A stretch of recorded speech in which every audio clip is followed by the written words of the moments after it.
geek out. Welcome to Our Geek. Today we have a very special episode where we are going to talk to you about and show you all the great features about this figure, which is Nia from Xenoblade Chronicles 2.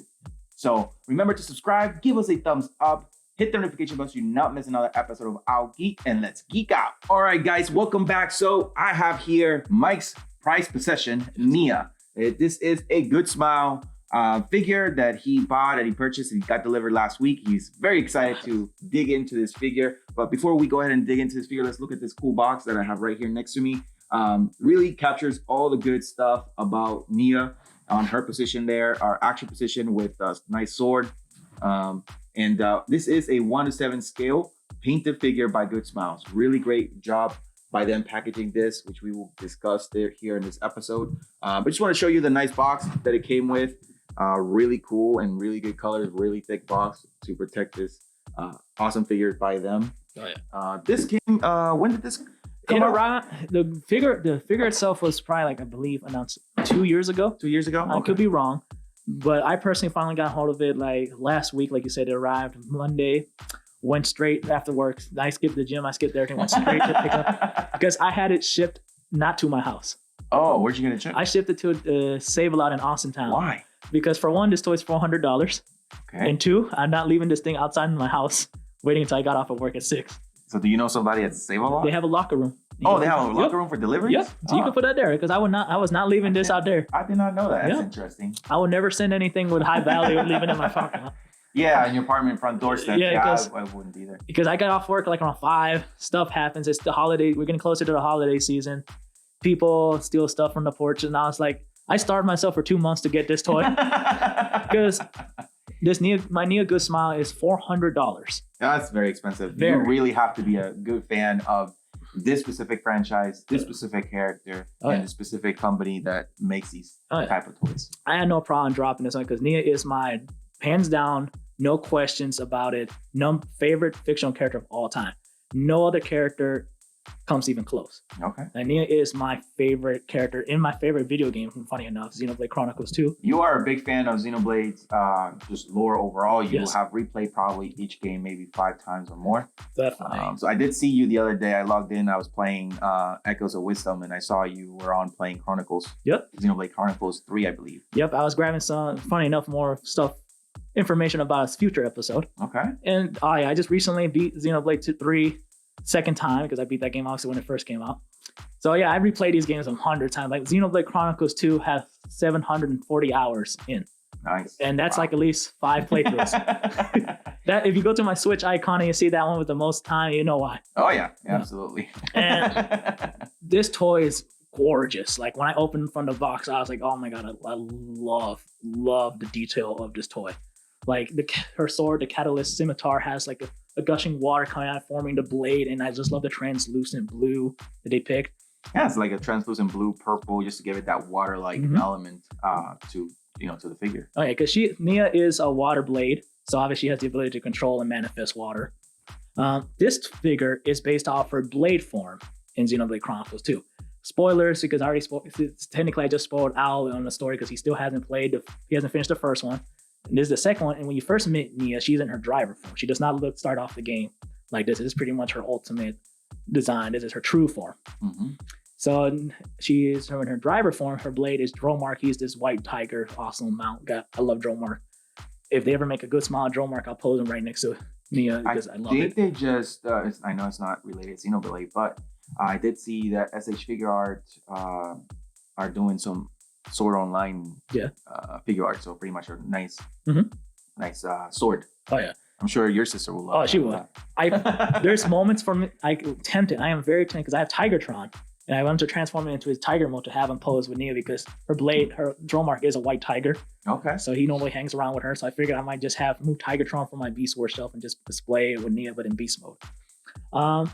The stand itself is based off her core crystal, which I really love that it is simulating the moment where her driver reawoken her, because in Xenoblade Chronicles 2, you need to awaken Blade to join your party. That is a good detail. I wouldn't have known that, obviously, because I haven't played and progressed through the whole stories yet. But that is a good, instead of just giving it some random, stand, it means something. So that's good. Yeah, because you can see her core crystal on top of her chest.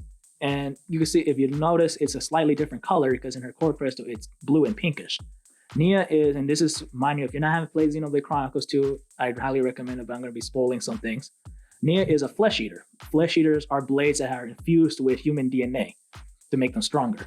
So she is infused with her sister's DNA. And that's why you see like this pinkish glow in her core crystal, because that's like her sister's pretty much blood in her. Flesh eaters are like an evil quote. The bad guy makes them sound like they're evil people because, that's like a sin or whatever. I won't go too much detail it, but she is a flesh eater. This is not her true form. This is her true form. And one of the reasons why Nia is my favorite character of all time is her story is acceptance. Her whole story is trying to accept who she is, have people finally accept her who truly was, because I know I was going through something like that in high school. I wasn't really truly myself. I was kind of ashamed of who I was. I was not really talking. I lost friends because of it. I've done things I couldn't do. I'd done things that I regretted. I missed out on things. And when I decided, like, I'm not going to be like that person no more, I'm going to move on, leave that. And it was so cool seeing a character going through something similar because of her inaction and stuff. A party member died because she was too afraid to do something. She didn't want to show off her true abilities. And she was like, no longer, I can't hide who I truly was. And one of my favorite lines from the game, and it meant something to me when I first heard it. What's the point of living if I have to hide? She told that to Rex, like, this is who I truly am. And when I first heard that line, I was like, I'm no joke. I went to bed and I actually started crying because I was like, yeah, because that's literally something I fell through in high school. Like, what's the point of being like, I was not being me during high school. And when I saw her and I saw the game, I fell in love with the character. I was like, yep. That's why I was like, she's my all-time favorite character. That is some deep stuff there, Mike. I got goosebumps all over. So no, that's thanks for sharing that and sharing that with all our friends here that subscribed and watch our channel. No, definitely, that is very impactful. Sometimes we get shaped for the things that we read, the things that we experience, and in this case, this game did just gave you a different perspective. So that you could live on life. It literally hit home because I had something, like we were saying, it's something similar we all been through. And that's one thing we try to do in this show is be true to yourself. You like Yuki thinks there's no shame thing about it. That's who you are. Embrace it. Yeah. And that's one thing I loved about her story is that her story was acceptance. Because of her acceptance, she found friends and family. And because of, like, for me, I was able to make new friends and people that truly accepted me who I was. But enough of the gushy stuff. I'm going to go back to the toy. Nia, I truly mean she is my favorite character. And I truly love the character. And I would go on and tell you why. But the toy itself, her kimono is just beautifully designed. I love the details. Like the gold, red, the white, the blue gemstones. I always love, and the belt always reminds me of the Zora Sapphire from Ocarina of Time. Because, like I said, she is a water blade. And I always say that's a reference. I know it's not intentional, but it looks like the Zora Sapphire. Then Nia also makes a return in Xenoblade Chronicles 3, where she becomes the Queen of Agnes. And I was super excited when I saw her again, because the advertisements of the game made it sound like Nia and Melia were evil. And I was freaking out. And I was like, no, there's no way. Why would they make her evil? And I was like, I was like, damn, 10 years of my life was a lie. And then when they revealed that the queens aren't evil and I got to see her again, and I was ecstatic. They made a remix of her theme song in Xenoblade Chronicles 2. Theme song is Drifting Soul. I love that song. It's probably my favorite video game song of all time. It pretty much sums up her story in general. And they made remixes of it in the third game. They made a royal version of it because she is like the queen of a country, which is awesome. It's called Nia Towards Heaven. It's like a royal mix of Drifting Souls. And then my favorite version, the best remix, is Kaleidoscope Core. Kaleidoscope Core is like a battle version when she joins her party temporarily. Okay. And she is broken in the third game. I love it because she's the best healer in the whole game. And in the second game, she is a healer as well. Still learning her abilities, not as powerful as she is in the third game. Let's see.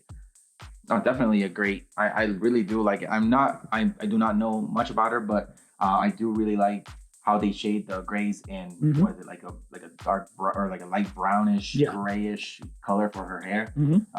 And there's a lot of hair back here. Yeah, she has which I always find it funny. When you first meet her, her hair is shorter.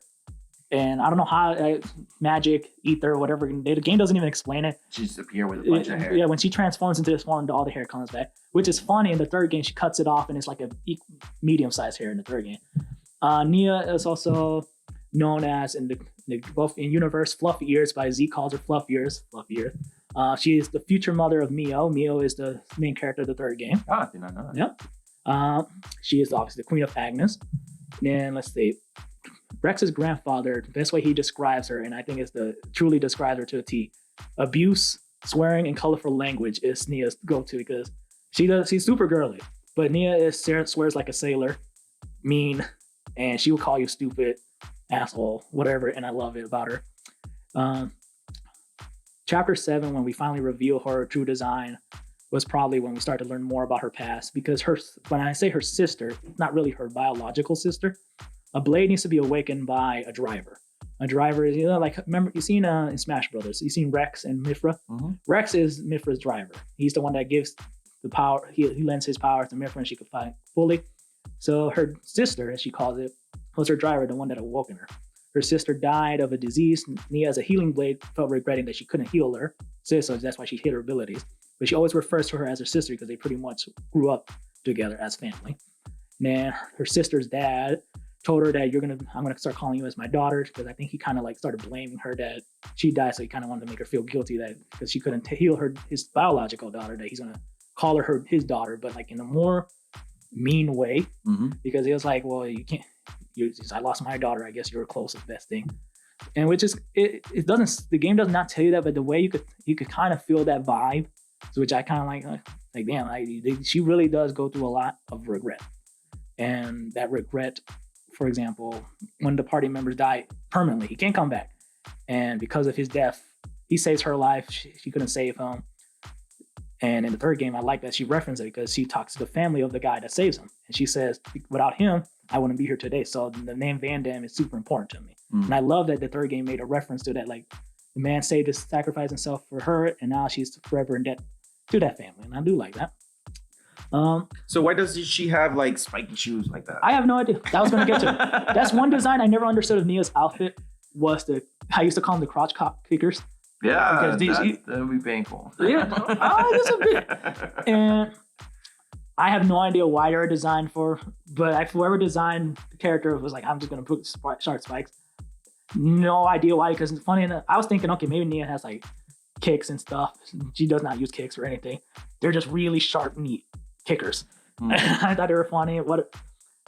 Maybe it's an analogy of Nia's sharp tongue, because the character has a sharp tongue. She's very aggressive. Has I guess doesn't hold she doesn't hold back on when she'll pretty much tell you what she's thinking. So maybe it's an analogy of her sharp tongue and wit. Yeah, I got it. And then in the future in Xenoblade Chronicles 3, she becomes a queen. And what I think I love about it, she is terrible at acting like a queen. She was never royal. She wasn't really royal. And I guess she became queen out of necessity, because in the story of Xenoblade 3, which I won't spoil too much because you haven't got to it, Melia and Nia are picked to be the queens because they have the longest lifespan. So she has a long lifespan. So she's a queen, but she has no idea how to be a queen. And I find it so funny that it's just literally just an adult Nia trying to wing it. And I just love the fact that she's just not the queenliest character, but she does care for her kingdom. She does care for her people. She's just not the most etiquette character. And I just love that it's still the ghetto Nia that I love. No, really great piece of art, really great piece of a collector's item. That this is by Good Smile. They did a really good job with the paint jobs, and her boots go all the way up with that gold and black accent on it. That's really good. Oh yeah, the detail, like I said, and it comes with the cat bells, ribbons, very detailed, finely detailed. Anything other than plastic on this? The ropes a little bit, ropey? No, that's a bit. Okay. They have the texture. Okay. But not really. I know. Let's see. Probably the best thing about it really is just the Catalyst Scimitar. It's one of my favorite fictional weapons of all time, because I just love the fact that it's inactive. It's just the staff, but when she activates it, the water just starts gushing out. It's like a sharp blade.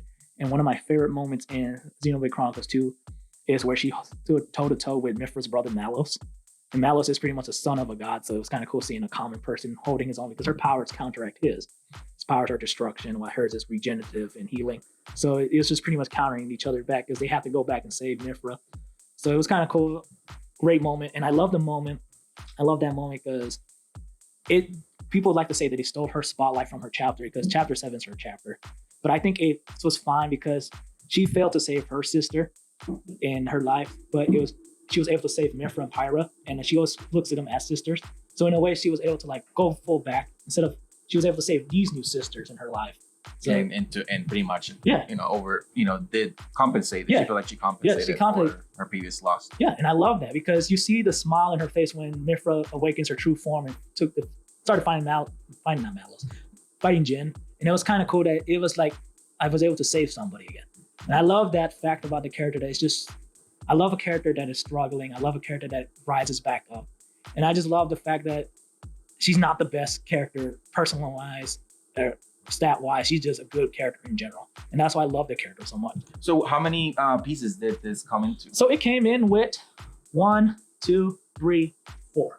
So you have to put her feet on the stand, clip her hairs in the back, and the catalyst scimitar. Okay. And I was sitting there, mind you, I left work, and I'm sitting there patiently trying to plug everything back in. Because mind you, this toy is $400. She is the crown jewel of my collection. And I was going to have a heart attack if I broke anything. So I sat there plugging away. I'm still in my work clothes and everything, sitting at my kitchen table. And I was like, I'm not changing. I'm not doing nothing else until I put her together and put her back in my shelf. And I just love seeing her next to Amelia, one of my other favorite Xenoblade characters. Seeing them together. You had your sister gave those for Christmas. It's so funny to see you arrive with a nice big belt buckle on the actual box and the figure sitting inside the box. I was driving. Very funny. I was driving 20 hours in the 40 speed because I was driving slow, and my mom's like, "What took you so long?" It's like, I'm not speeding with this. And how did it come packaged? How many boxes? It came with like 5 layers of foam. Each piece was foamed together. The hairs were foamed. The sword was foamed. The stand was foamed. Everything was foamed. And I'm like opening it up, and I was like, I'm going to take my sweet time. Because her box. Listen, for $400, yes, I would have done the same thing. Oh, I would. Because once we're done with this episode, she's going back in the shelf, never moving again. I might do what I said and just add Tigertron and transform into Tiger mode where it could be posed next to her. But mostly where she's in my valuable toys section, right next to my Masterpiece Dinobot, my Good Smiles Melia, and my autographs from Scott Minion, Gary Chalk. So I kept them right there in my high-end toys. I'm never moving this toy. I'm never moving her again. Because the Queen of Agnes needs to relax and stay where she's at. Because I am petrified I was so petrified taking out the shelf. Because originally this was supposed to be an unboxing. I could have. And probably not have worked out for it. Would not. Because you would have been too. Oh, I would have been too nervous. And I was like, well, I would have broken it and I would have been tears the whole time. And I was like, I don't want to do this no more. We just give it this, your prime position, a solo episode for it because it deserves it. Great piece of art that Good Smile did, and it's a nice pretty penny, so we have to take good care of it. Oh yeah, and once again, Good Smile, please make some more Xenoblade. If Nia's my favorite, you already got me there, you got my money, I should buy another one. But like make other, like I'll kill for a Shulk Good Smile, Rex Good Smile, because a lot of the Good Smile characters, they always base off the female characters, which they'll sell more money. I wonder why. Yeah. But I would love to get like a Shulk Good Smile, especially like his future redeem adult form, because I really loved when you saw Xenoblade 1 and 2 characters all grown up. Because my favorite design of Nia, funny enough, is not her blade form, it's her queen design, where she is much older. She's definitely let go of her burden in her past, and you could tell that she's a mom now. And I do love the fact that she lost her family, now she gained a new family, now she became a mother. So I do love that touch, that loss, acceptance, finding family and friends, and having your own family. It's kind of a nice, touching story. So that's why I kind of love the design of the Xenoblade 3 Nia. But if they make a Good Smile like that, you might see that again, because I love the Queen Nia design, probably the best. Yeah. But this is her more iconic. This is her more iconic design. It is iconic. It looks nice. I love the whole nature water sword looking like you said, healing life. Life is water. Yep. And gives life to flowers, vines, earth, human, everything. So I mean, great. As they say, a healer can heal, but they also know how to hurt. Mm-hmm. One of Nia's special abilities, this is how she was able to defeat Mallows. She has the ability to accelerate cell growth. So she started accelerating his cell growth and pretty much like blew up his muscles and stuff. Like pretty much what bloodbending is in Avatar Last Bender. She could easily control somebody's body if she really wanted to. She's not a psychopath. And then one last thing, because I don't want to spoil the first one, but there was a character in the first game that betrays you. And I want to tell you who they were. And I really liked them. I was like, cool, I like this person. Then they betrayed the main party. I thought I was going to have the same thing with Nia in the second game. Evil. Because she's really close to the main antagonist. Like the main antagonist, Jin saved her from when she was in prison, and she felt her life was indebted to Jin. And I was like, oh God, she's going to betray us. I'm liking this character too much. I'm going to be sad. I'm going to be betrayed. And I was like, oh, thank God that she didn't betray us, because I was expecting it. And I'm glad, because I was like, this was technically her first new family. And now she's joining their second new family, because I was like, she's going to betray us. She's going to betray us. Don't like the character too much. Don't like the character too much. And I was like, oh no, I like the character. I like how she plays. And I was like, here it comes. She's going to betray me. And I'm so glad he did not betray me, because I'll be so sad. In the comments what you guys think, but before you do, remember to subscribe, give us a thumbs up, hit the notification bell so you not miss another episode of Our Geek. Yeah, let us know in the comments below if you played any of the Xenoblade Chronicles game. Tell me which one's your favorite, and obviously Xenoblade Chronicles 2 is my favorite. Who do you think should get a good smile? I feel like we all feel like Shulk should get it because he is the face of the franchise. He should get a nice toy instead of an average amiibo. But Rex, Shulk, Charlotte, Dunban, whoever, tell me who you think on the comment below who should get a good smile. Right, let us know. And remember, geek out. This is our style of... This is our style, our generation of art. What you say, you know how some people have art display in their house, statues, busts. We have these toys that we like to display.